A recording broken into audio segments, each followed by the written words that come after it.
निरंतर परिवार में आप सभी लोगों का स्वागत है। जैसा हम लोग के बीच में प्रवक्ता और टीजीटी का माध्यमिक शिक्षा सेवा चयन बोर्ड आ चुका है। पूरे उत्तर प्रदेश में ओबीसी रैंक में पहला स्थान एकता पटेल जी ने, जो जिला अम्बेडकर नगर से हैं, आपने हासिल किया है। और ओबीसी में दूसरा रैंक जो है आकृति विश्वकर्मा ने, जो प्रयागराज से हैं, उन्होंने ये सफलता हासिल की है, दूसरा रैंक। और जनरल में छठा रैंक जो है अशोक कुमार मौर्य जी, जो शाम के बैच हैं, उन्होंने हासिल किया है। हम लोग के बीच में बहुत अच्छी सफलताएं मिली हैं। और इसमें आप लोग के बीच में हमारे दो लोग, जो विजेंद्र वर्मा हैं, पिता नाम श्री सेवाराम वर्मा, और ग्राम रुकुनपुर कासिमपुर, जो जिला अम्बेडकर नगर में है। आपने जनरल में 730 रैंक हासिल किया है। और आपने ये सफलता कैसे हासिल की और कितना निरंतर रहे, और एक भी प्रतियोगी को सफल होने के लिए कितना मेहनत करना चाहिए, कितनी निरंतरता होनी चाहिए, ये चीज़ बताएंगे। और हमारे बगल में पंकज प्रचेता जी हैं, जो पिता नाम श्री बद्री प्रसाद सरोज हैं, और ग्राम रायन पोस्ट रायपुर मुगरा बादशाहपुर, जिला जौनपुर हैं, उत्तर प्रदेश से। आपने जो है 1450 रैंक हासिल किया है। तो सबसे खुशी की बात है कि पहला रैंक और दूसरा रैंक हम लोग के निरंतर परिवार में गया है। और महिलाओं ने सबसे ज़्यादा अच्छा रिजल्ट दिया है। बालक वर्ग में भी ज़्यादा से ज़्यादा लोग सफल हुए हैं। तो हम लोग के बीच में सबसे पहले विजेंद्र वर्मा जी हैं। मैं बहुत सारे लोगों को आप लोग के बीच में लाऊंगा और एक समय निर्धारित करेंगे, जो सभी सफल लोगों को आप देखेंगे। एक दीपावली के बाद बहुत सारे लोग जो अध्यापक और अध्यापिकाएँ हो चुकी हैं माध्यमिक शिक्षा सेवा चयन बोर्ड द्वारा, वो हम लोग के बीच में होंगे। तो विजेंद्र वर्मा जी हम लोग के बीच में हैं, और जो जिला अम्बेडकर नगर से हैं, तो आपने बहुत ही मेहनत से इस सफलता हासिल की है। तो आपके बीच में उस सफलता के बारे में बताएंगे।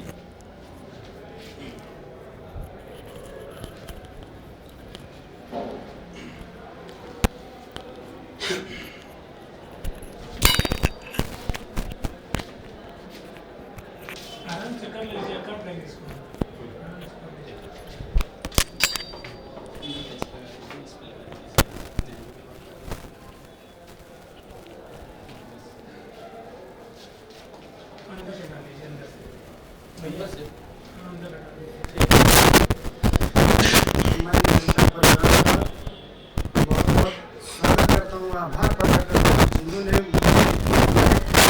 किया। मैं आदरणीय गुरु जी श्री एस.एल. वर्मा जी का बहुत बहुत आभार प्रकट करता हूँ कि मैं यहाँ खड़ा होकर आज आप लोगों से बात करने लायक हो गया हूँ।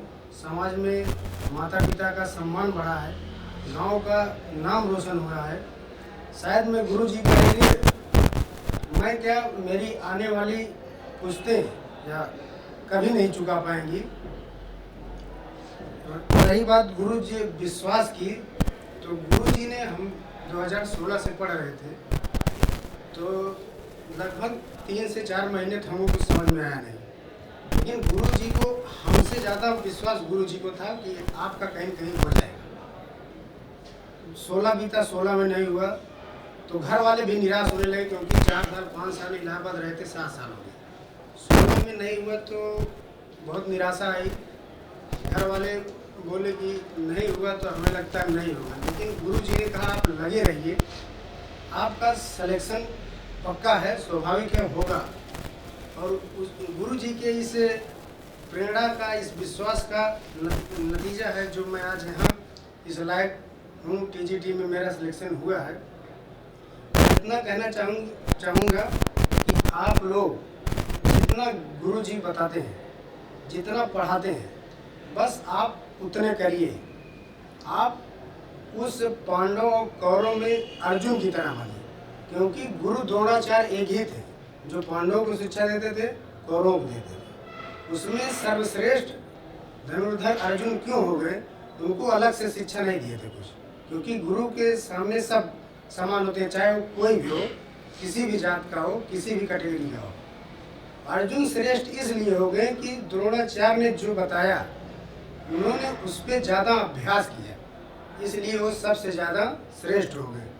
तो हमारे द्रोणाचार्य तो गुरु जी हमारे हैं Shri S L Verma sir, इन्होंने जितना बताया सिर्फ मैंने उतना ही किया।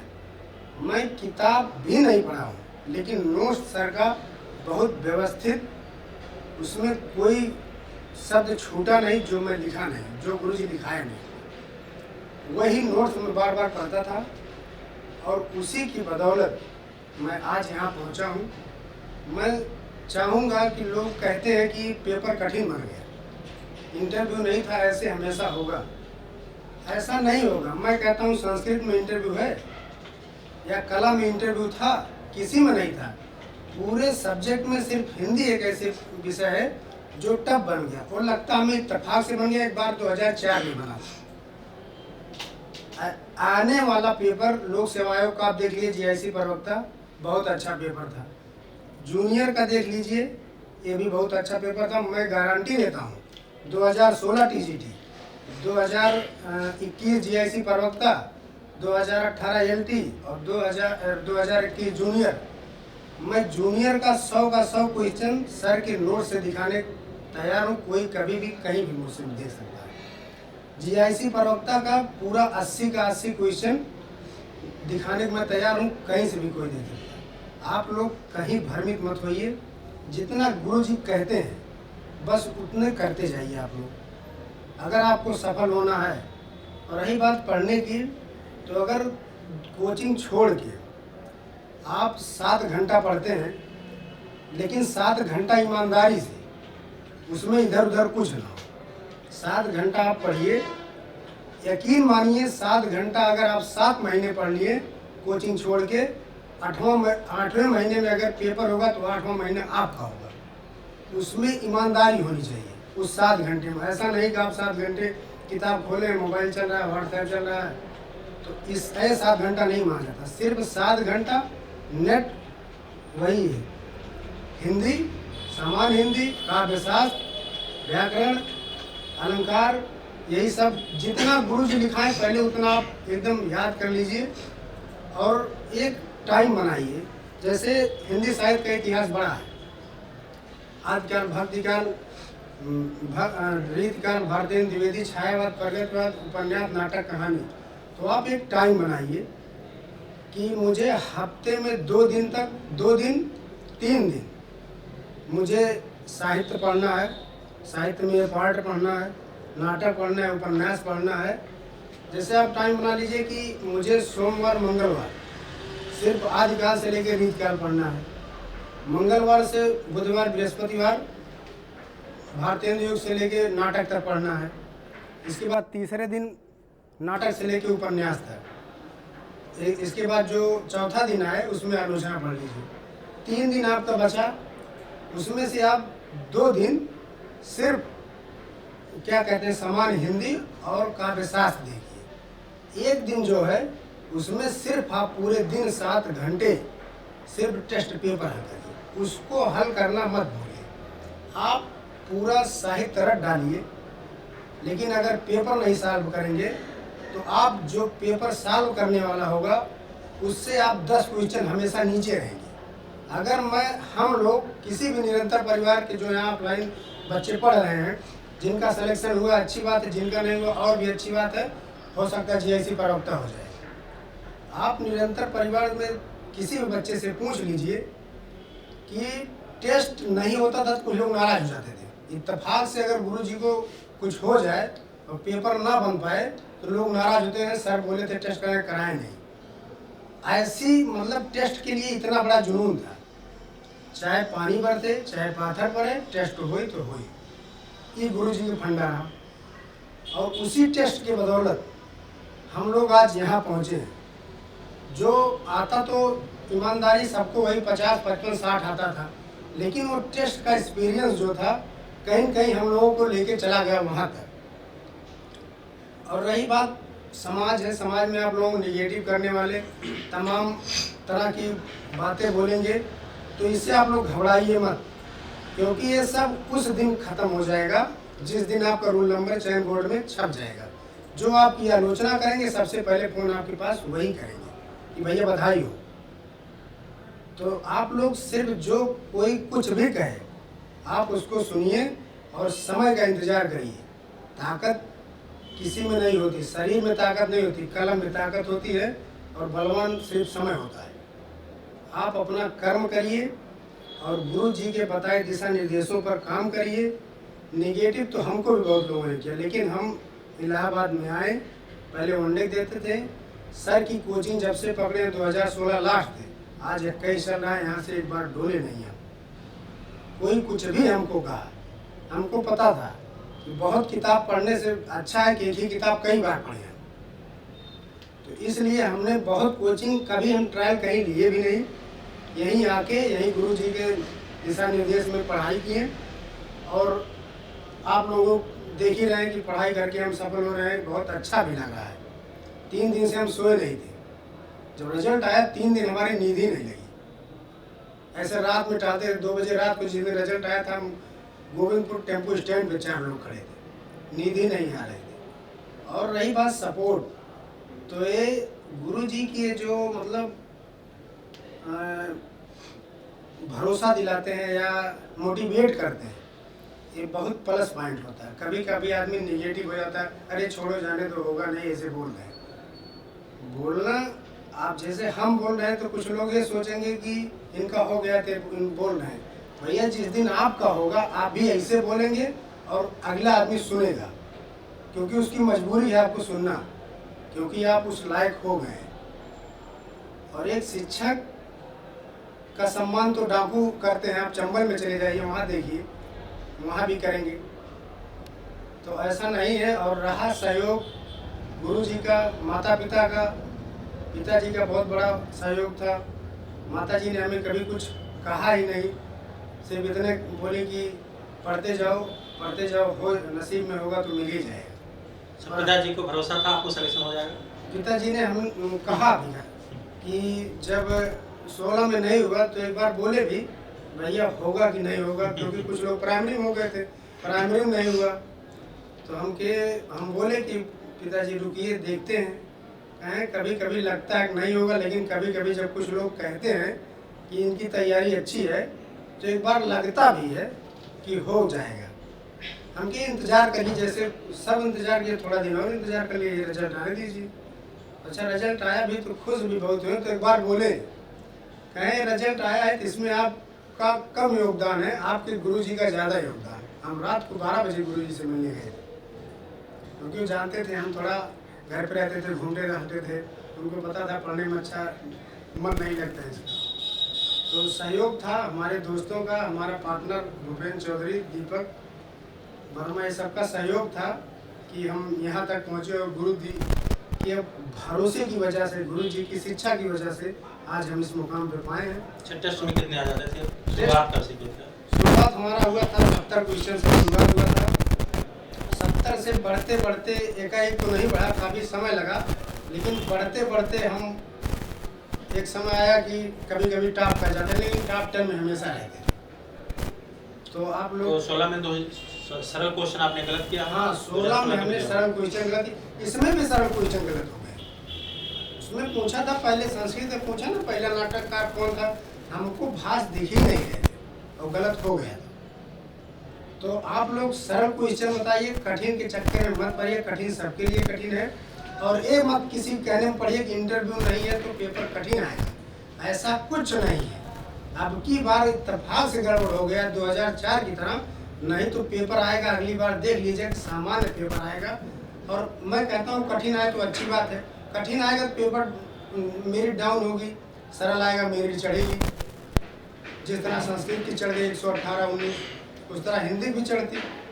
तो अस्तर है, लेकिन आप अगर सरल क्वेश्चन बचाए हैं, जो भी सरल क्वेश्चन बचाया उसका सिलेक्शन हो गया है।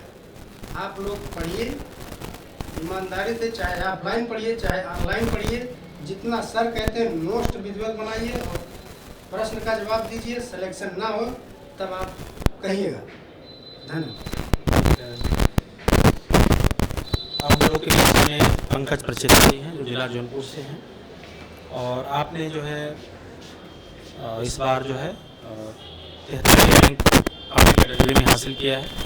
पंकज जी भी बहुत रेगुलर रहा करते थे, और मैंने तो बात किया, अभी आपने मिठाई लेके आया इससे पहले मैं कभी आप क्लास में ऐसा अवसर ही नहीं है कि हम लोग वार्ता करें।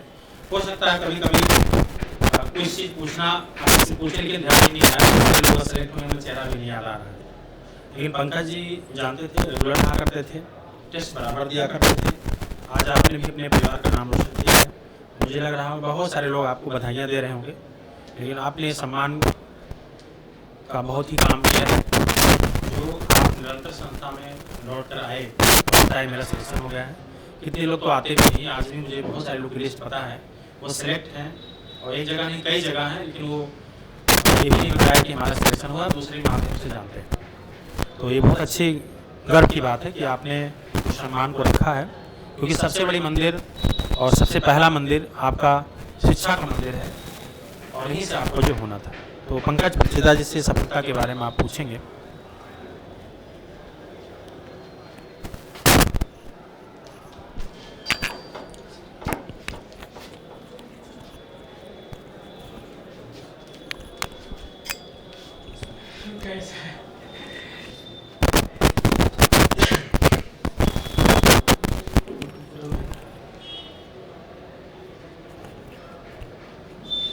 पैकेट में रख नीचे वाले पैकेट में।